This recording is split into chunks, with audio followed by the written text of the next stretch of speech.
যে খলিলুর রহমানের পদত্যাগ চাইছিল বিএনপি, হ্যাঁ চায় নাই? হ্যাঁ, তারা সহাবস্থান কিভাবে করতেছে? সেই খলিলুর রহমানকে ফরেন মিনিস্টার যখন করা হয়ে গেছে, তখন এটা বোঝাই হয়ে গেছে যে আসলে এই সরকার আসলে হেল্পলেস। হ্যাঁ, আমি তো বলি তারেক রহমানের প্রতি I feel pity on him, আমি তার প্রতি আমার মায়া হয়।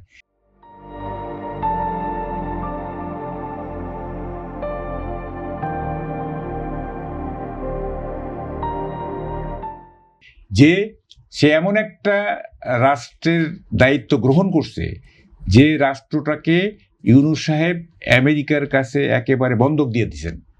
ঠিক আছে, শেষ করতে দেন।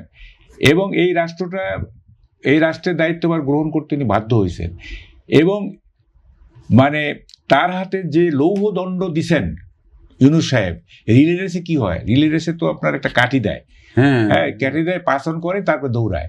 ইউনূস সাহেব এই রিলে রেসে, ক্ষমতার রিলে রেসে এমন এক লৌহদণ্ড তার হাতে দিয়ে দিচ্ছে, ইউনূস সাহেব দৌড়ানো তো দূরের কথা, হাঁটতেই পারবে না, দেখবেন। হ্যাঁ দেখেন, আপনি এই চুক্তিটা আমি ব্যাখ্যা করছি না, এই চুক্তিটা আমি ব্যাখ্যা করছি, এবং এই চুক্তি যদি পুরোপুরি বাস্তবায়িত হয়, মানে কি যে একটা অবস্থা হবে।